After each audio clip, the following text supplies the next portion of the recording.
So, since the last time we discussed the WTC scenarios, three test matches have been played between India, Australia, South Africa, Sri Lanka, and England and New Zealand. India, South Africa, and England ended up winning their respective matches, and so there have been some changes in the points table. India is back to top, South Africa moved into the second spot, and now they are the favourites to take the top spot. New Zealand meanwhile dropped to fourth place, Australia in third, and Sri Lanka to fifth. The road from here is easiest for South Africa if they ended up winning all three of their remaining matches. They have one versus Sri Lanka and two versus Pakistan all at home. They will end up having 100 points, 12 for 3 that would be 36 points, and 64 that would be 100 points. And those 100 would take them up to 69.4% points. So they are the favorites to finish at the top spot.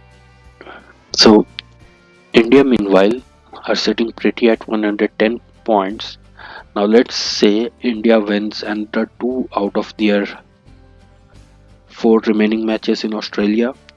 So that would take them to a potential another 24, that would be 134 points divided by 19 matches divided by 12 points would be 58% points. That could be little dicey. It's neither here nor there. If India win another 3 games, they will end up reaching 36 more points plus 110.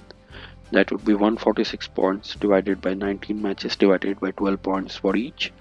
That would be 64% points. So if India win another 3 games, I would say they are going through. If India ends up winning only 2 of the matches, then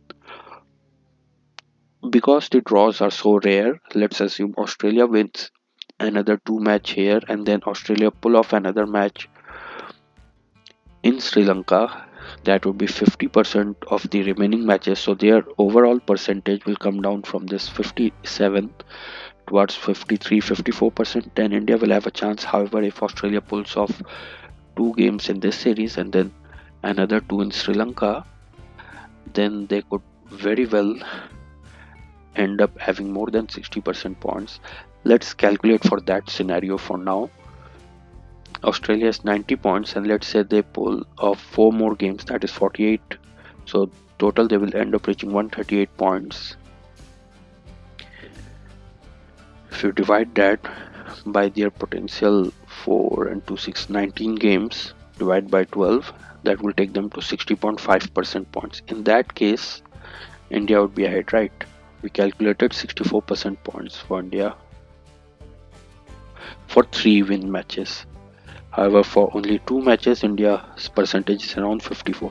So India needs to win another 3 matches in this series to end up above Australia. Otherwise, India is gone. Australia has more chances than India.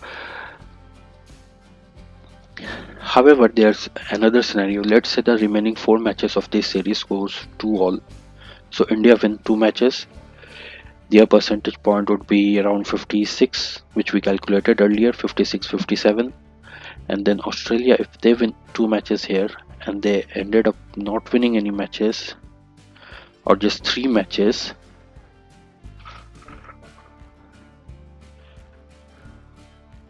let's say Australia win 3 matches of their remaining 6, their percentage point will definitely come down. 90 plus 36, that is divided by 19 divided by 12, that will take them to 55% points.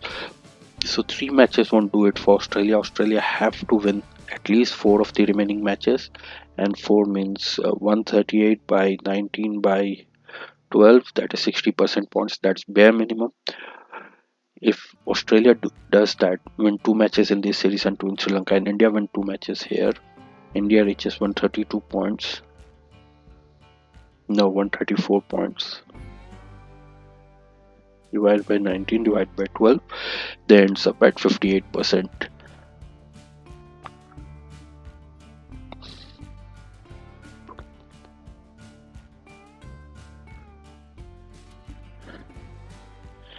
And then New Zealand now has 2 more matches left.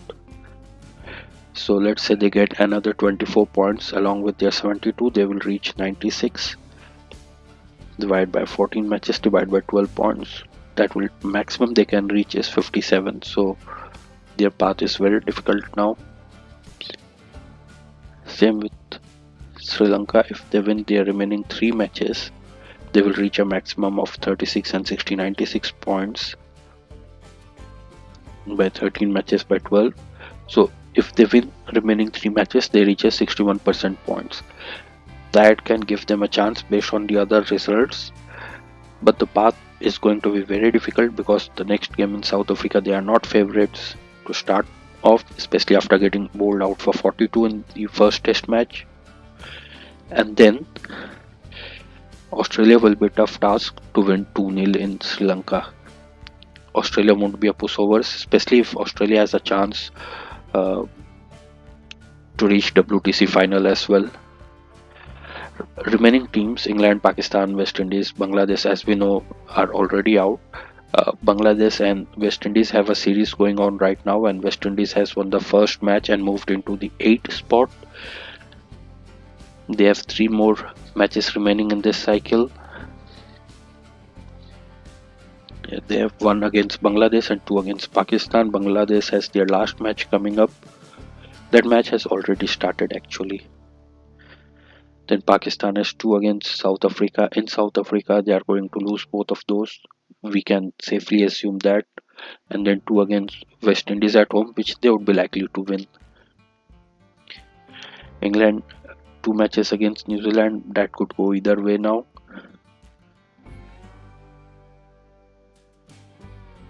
Sri Lanka have a tough task. New Zealand have a tough task. So the most likely scenario right now is South Africa will win their remaining 3 matches and finish at the top of the points table with 69% points. They will qualify for the WTC final. One of India and Australia will qualify for the WTC final. If India win 2 matches, then they would be dependent on the result of the Australia and Sri Lanka series.